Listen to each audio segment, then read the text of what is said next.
नैतिकता गहाण ठेवून अनैतिक मार्गाने हवाहवासा वाटणारा शरीर संबंधाच्या आनंदाचा मोह हल्ली अनेकांना होत आहे।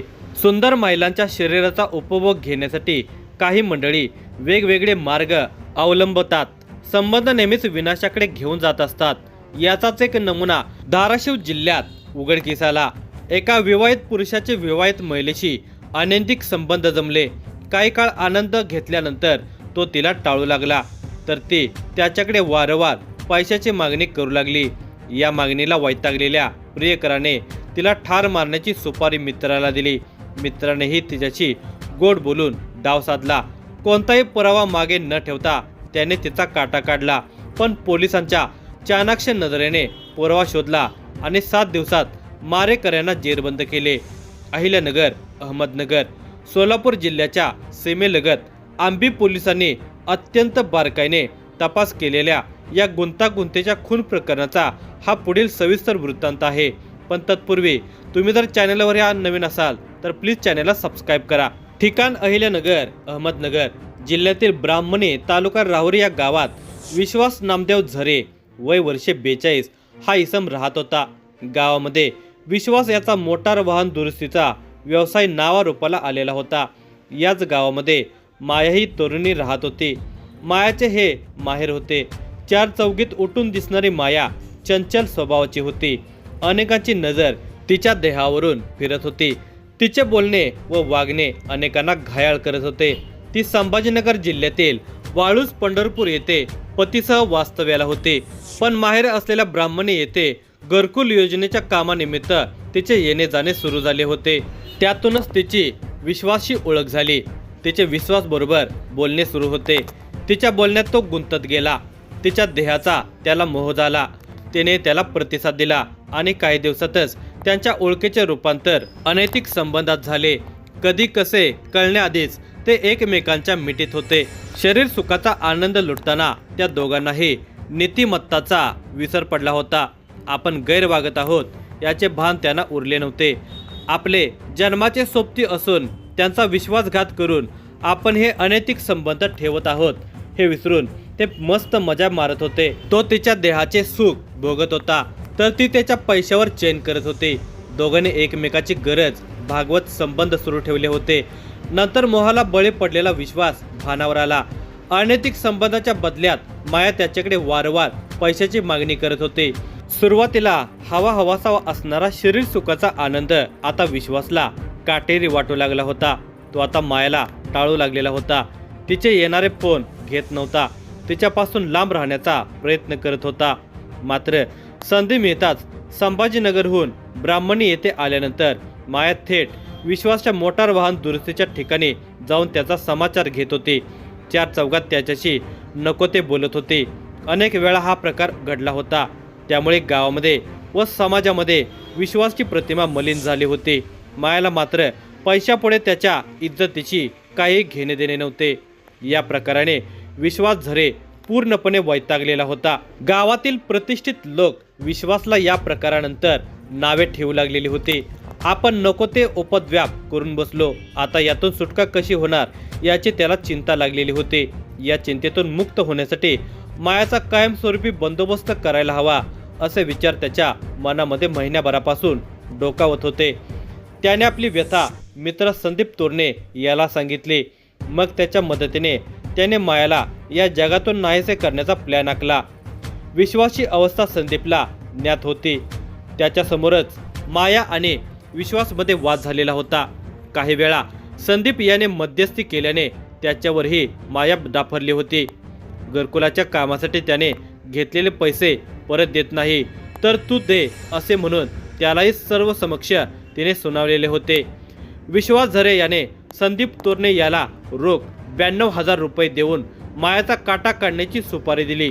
ब्राह्मणी गावातीलच सोमनाथ रामनाथ कराळे वय वर्षे 27 आणि महेश कुंडलिक जाधव वय वर्षे 19 या दोघांना तोरणे याने मदतीला घेतले। मायाही तिच्या पती समवेत संभाजीनगर वाळूज पंढरपूर येथे वास्तव्याला होते। दिनांक 16 नोव्हेंबर 2024 रोजी तोरणे याने तिला आपण तुळजापूरला दर्शनाला जाऊ अशी गळ घातली। माया लागलीच तुळजापूरला यायला तयार झाली। फिरायला आणि खायला प्यायला मिळणार असल्याने ती खुश होती. दिनांक 16 नोव्हेंबरच्या सायंकाळी तोरणे हा सोमनाथ आणि महेश या 2 साथीदारांसह प्रवासाला निघाला. माया रात्री 9 वाजता आपल्या राहत्या ठिकाणाहून नेवासा फाटा येथे हजर झाली. या तिघांनी तिला आपल्या गाडीमध्ये बसवले आणि गाडी तुळजापूरच्या मार्गाला निघाली. घोडेगाव, अहिल्यानगर, अहमदनगर, कडा, आष्टी, जामखेड, खर्डा मार्गाने गुलाबी थंडीत 3 पुरुषांसोबत मायाचा प्रवास सुरू झाला. ठरल्याप्रमाणे वाटेत चौघेही यथेच्छ दारू प्यायले, जेवणावर ताव मारला आणि पुढचा प्रवास सुरू झाला. खर्डा गाव आल्यानंतर संदीप याने नियोजित मार्ग बदलला. आड मार्गाने गाडी सोनारीच्या रस्त्याला घुसवली. आपल्या मोबाईलमध्ये वेळ पाहिली. मध्यरात्रीचे 2 वाजून गेले होते. चालकाव्यतिरिक्त सर्वजण झोपेच्या अधीन झालेले होते. सोनारी परंडा मार्गावर भरधाव वेगाने गाडी धावत होती. त्याच वेगाने त्याच्या डोक्यातील चक्र गतिमान झालेले होते. आता ही संधी आहे, आपण मायाला या जगातून संपवू आणि तिची कटकट कायमची दूर करू. आता ती वेळ आली आहे, असे तोरणे मनोमन बोलू लागला. सोनारी गावाच्या पुढे पहाटे 3 वाजण्याच्या सुमारास गाडी आली. रस्त्यावर स्मशान शांतता पाहून त्याने सोनारीच्या पश्चिमेकडे असलेल्या हरणा ओढा पुलाजवळ आपली गाडी थांबवली. माया पहाटेच्या साखर झोपेत होती याची खात्री संदीपने केली. तसेच सोमनाथ आणि महेशला गाडीतून बाहेर बोलवले. झोपेत असलेल्या मायाच्या गळ्यात संदीपने आपला गमछा टाकला आणि इतर दोघांनी तो करकचून दाबला. तशी माया झोपेतून जागी झाली आणि ओरडली. पुन्हा गमछा तिच्या गळ्याभोवती आवळला. तशी ती निश्चित रस्त्यावरच आडवी पडली. ते बेशुद्ध झाली असली तरी जिवंत आहे हे लक्षात येताच मारेकऱ्याने तिच्या डोक्यात दगड घातले. दगडाचा घाव तोंडावर आणि डोक्यावर वर्मी बसल्याने ती जागीच गतप्राण झाली. लगेच या तिघांनी तिला उचलून पुलाखालील पाण्यात फेकून दिले. आपले काम फत्ते झाले याचा त्यांना मनोमन आनंद झाला. संदीप तोरणे याने आपली गाडी वळवून पुन्हा आलेल्या मार्गाने भरधाव वेगाने परतीचा प्रवास सुरू केला. दिनांक 17 नोव्हेंबर 2024 रोजी सकाळी 8 वाजण्याची वेळ. आंबी पोलीस ठाण्याच्या हद्दीतील भोंजा गावच्या रवी राम मोरे याने फोन केला. सोनारी परांडा शिवारातील हरणा ओढा या पुलाखाली पाण्यात एका महिलेचा पालत्या अवस्थेत मृतदेह तरंगत आहे. हा खुनाचा प्रकार आहे, आपण घटनास्थळी यावे असे कळवले. ही माहिती मिळताच प्रभारी अधिकारी सहाय्यक पोलीस निरीक्षक गोरक्षनाथ खरड यांनी आपले सहकारी पोलीस उपनिरीक्षक घाडगे यांना घटनास्थळी जाऊन नेमकी काय घटना आहे हे पाहण्यास आदेशित केले. त्यानुसार दैनंदिनी नोंद क्रमांक 05 नुसार नोंद करून सहाय्यक पोलीस उपनिरीक्षक होडशीळ, पोलीस नाईक रामकिसन कुंभार, पोलीस कॉन्स्टेबल बैराम सोनटक्के, महिला police constable Savita Borude MS 25 7852 या वाहनातून सोनारी गावापासून परंडा रस्त्याकडे जाणाऱ्या हरण ओढा नदी परिसराकडे रवाना झाले.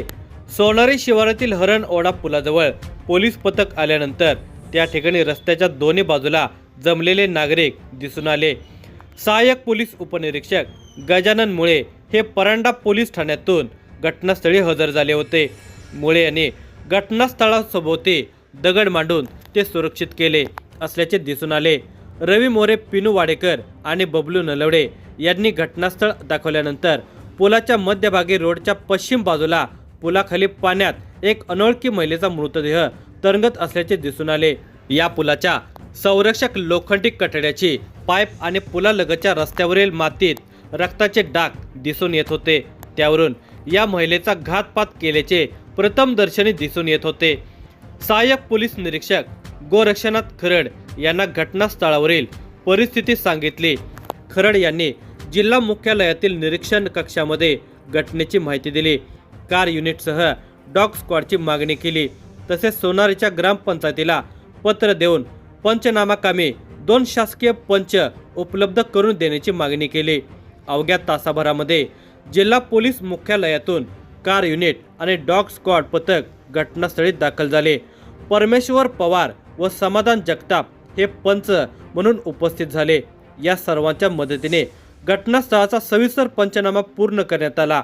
घटनास्थळावरील रक्त नमुने, साधी माती आणि रक्त मिश्रित माती यासह घटनास्थळी पडलेली हरभऱ्याच्या फुटाण्याची पुढे आदी वस्तू ताब्यात घेऊन सीलबंद करण्यात आल्या. पिनू वाडेकर, धनाजी घाडगे, बबलू नरवडे यांच्या मदतीने महिलेचा मृतदेह पाण्यातून बाहेर काढण्यात आला.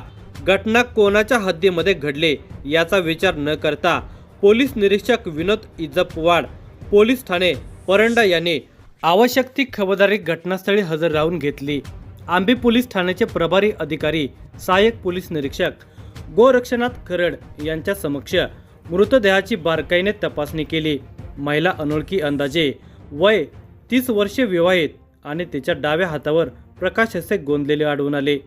अंगात लाल रंगाचा ब्लाउज, नारंगी रंगाचा घागरा असा पेहराव असल्याचे दिसून येत होते. पांढऱ्या रंगाच्या उपरण्याने तिचा गळा आवळल्याचे आणि चेहऱ्यावर व कपाळावर गंभीर दुखापत असल्याचे दिसून आले. कोणीतरी अज्ञात इसमाने अज्ञात कारणावरून या महिलेचा खून केला आणि पुरावा नष्ट करण्याच्या उद्देशाने महिलेचा मृतदेह हरण ओढा पुलाखालील पाण्यात टाकून दिल्याचे दिसून आले. घटनास्थळी जमलेल्या परिसरातील नागरिकांना महिलेबाबत विचारणा केली असता ती कोणाच्याही ओळखीची नसल्याचे समजले. दिनांक 16 नोव्हेंबर 2024 रोजी सायंकाळी 6 वाजल्यानंतर 17 नोव्हेंबर 2024च्या सकाळी 7 वाजण्याच्या पूर्वी कोणीतरी खून करून येथे मृतदेह आणून टाकल्याचे दिसून आले. या अनोळखी मृतदेहाचा रिक्वेस्ट पंचनामा पोलिसांनी पूर्ण केला, तर परंडा येथील उपजिल्हा रुग्णालयामध्ये मृतदेह उत्तरे तपासणी कामी नेण्यात आला. मृत महिलेच्या डोक्यात गंभीर दुखापत झाल्याने तिचा मृत्यू झाल्याचा अभिप्राय वैद्यकीय अधिकाऱ्यांनी दिला. तिची ओळख न पटल्याने मृतदेह जिल्हा सामान्य रुग्णालयातील शवागारात ठेवण्यात आला. फिर्याद देण्यास कोणीच पुढे येत नसल्याने रामकिसन दगडू कुंभार, वय वर्षे 35, नेमणूक आंबी पोलीस ठाणे यांनी सरकारच्या वतीने घटनेची फिर्याद दिली. अज्ञात महिलेचा अज्ञात इसमाने अज्ञात कारणावरून खून केल्याप्रकरणी आंबी पोलीस ठाण्यामध्ये गुन्हा रजिस्टर नंबर 142/2024 कलम 103 238 अन्वये गुन्ह्याची नोंद करण्यात आली. विधानसभा निवडणुकीचा प्रचार शिगेला पोहोचलेला. पोलीस प्रशासन निवडणुकीच्या काळात व्यस्त असताना या दरम्यान घडलेली खुनाची घटना आणि कोणताही पुरावा नसल्याने पोलीस तपास कामासाठी अंग झाडून कामाला लागले. वरिष्ठ पोलीस अधिकाऱ्यांनी घटनास्थळाला भेट देऊन तपास अधिकाऱ्यांना योग्य सूचना केल्या. या खुनाचा छडा लावण्यासाठी विशेष तपास पोलीस पथक तैनात करण्यात आले. स्थानिक गुन्हे शाखेचे सहाय्यक पोलीस निरीक्षक अमोल मोरे, सचिन खटके, सुदर्शन कासार आणि त्यांचे सहकारी कामाला लागले. सोनारी पारंडा मार्गावर दिनांक 16 नोव्हेंबर 2024च्या सायंकाळी 6 नंतर 17 नोव्हेंबरच्या सकाळी 7 वाजेपर्यंतचा कालावधी पोलीस तपासासाठी अत्यंत महत्त्वपूर्ण होता. मयत महिलाही परिसरातील आजूबाजूची नसल्याचे पोलीस चौकशीत निष्पन्न झाले होते. याचाच अर्थ अन्य ठिकाणाहून या महिलेस आणून जीवे मारून टाकल्याचे लक्षात आले. या प्रकरणी पोलिसांनी जिल्ह्यासह आजूबाजूच्या अन्य जिल्हा पोलीस ठाण्यामध्ये त्या महिलेची ओळख पटवण्याचा प्रयत्न केला. दरम्यान विधानसभेच्या निवडणूक प्रचार सभा बंदोबस्ताकामी आंबी पोलीस कर्तव्यावर होते, तर स्थानिक गुन्हे शाखेच्या पथकाला सोबत घेऊन सहाय्यक पोलीस निरीक्षक गोरक्षनाथ खरड तपासावर लक्ष केंद्रित करत होते. या मार्गावर CCTV कॅमेरे कोणत्या ठिकाणी आहेत याची चाचपणी सुरू केली. हॉटेल, ढाबे आणि या मार्गावरील पेट्रोल पंपावरच्या कॅमेऱ्यातून पोलिसांचा तिसरा डोळा तपासायला लागला. भैरवनाथ शुगर लिमिटेड परिसरामध्ये अत्याधुनिक स्वरूपातील CCTV यंत्रणा कार्यान्वित असल्याने त्या ठिकाणी पोलिसांनी लक्ष केंद्रित केले. निवडणुकीच्या धामधुमीत रात्री उशिरापर्यंत अनेक वाहने रस्त्यावरून ये जा करत होती. अत्यंत बारकाईने पोलीस कॅमेऱ्यातील चित्रीकरण तपासत होते. या दरम्यान 17 नोव्हेंबरच्या पहाटे 3:16 एक 4 चाकी वाहन भरधाव वेगाने सोनारीकडून परांडाकडे गेल्याचे दिसले आणि लागलीच 3:32 पुन्हा त्याच मार्गावरून परत गेल्याचे पोलिसांच्या तपासी नजरेमध्ये कैद झाले. त्या वाहनाचा नंबर MH14 CC 5014 होता. आता या वाहनाला लक्ष्य करत पोलिसांनी तपास पुढे सुरू ठेवला. सोनारीकडून परांड्याच्या दिशेने भरधाव वेगाने गेलेले वाहन अवघ्या 16 मिनिटांनी पुन्हा परत कसे काय आले आणि निघून गेले, हाच महत्त्वाचा धागा पोलिसांच्या हाती लागला होता. हे वाहन अहिल्यानगर म्हणजेच अहमदनगर जिल्ह्यातील राहुरी तालुक्यात पडेगाव वस्तीवरच्या संदीप उत्तम तोरणे, वय वर्ष 34 यांचे असल्याचे पोलीस तपासातून पुढे आले. लागलीच आंबी पोलिसांचे एक पथक साध्या वेशामध्ये पडेगाव या ठिकाणी दाखल झाले. त्या वाहनधारकास विश्वासात घेऊन पोलिसांनी तपास सुरू केला। सर्वप्रथम पोलिसांना आडेवेडे घेण्याचा प्रयत्न झाला, मात्र तोरणे याचा खोटेपणा जास्त काळ लपून राहिला नाही आणि त्याने संपूर्ण हकीकत पोलिसांना सांगितली। तो होता संदीप तोरणे। विश्वास झरे याचे मायाशी अनैतिक संबंध होते, पण ती सतत पैशाची मागणी करून त्याला त्रास देत होती। या त्रासाला कंटाळून विश्वासने संदीपला 92,000 रुपयाची सुपारी देऊन तिचा खून करून पुरावा नष्ट केल्याचा खुलासा तोरणे याने केला। चौघांच्या कृत्याचा कोणताही पुरावा नसताना केवळ अत्याधुनिक CCTV कॅमेऱ्यात त्यांच्या हालचाली चित्रित झाल्या आणि अज्ञात महिलेला अज्ञात कारणावरून जीवे मारणाऱ्या 4 अज्ञात खुनी आरोपींना ताब्यात घेण्यात पोलिसांना यश आले। दिनांक 25 नोव्हेंबर 2024 रोजी जिल्हा पोलीस मुख्यालयामध्ये अधीक्षक संजय जाधव यांनी आंबी पोलिसांच्या कर्तव्याची माहिती पत्रकार परिषदेत दिली, तसेच पोलिसांना बक्षीस देण्याचे जाहीर केले।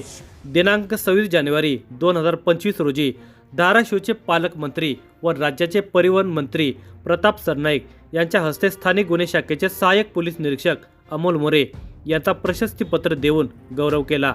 उपविभागीय पोलीस अधिकारी गौरीशंकर हिरेमठ यांच्या मार्गदर्शनाखाली परांडा पोलीस ठाण्याचे प्रभारी अधिकारी पोलीस निरीक्षक विनोद इज्जत पवार, आंबी पोलीस ठाण्याचे प्रभारी अधिकारी गोरक्षनाथ खरड, पोलीस उपनिरीक्षक ज्ञानेश्वर घाडगे, सहाय्यक पोलीस उपनिरीक्षक बाळासाहेब होडशीळ, परांडा पोलीस ठाण्यातील सहाय्यक उपनिरीक्षक गजानन मुळे, आंबी पोलीस ठाण्यातील head constable Rahul Gaikwad, police नाईक रामकिसन कुंभार, पोलीस कॉन्स्टेबल बैराम सोनटक्के, संदीप चौगुले, महिला कॉन्स्टेबल सविता बोरुडे यांनी तपास कार्यामध्ये सहभाग नोंदवला।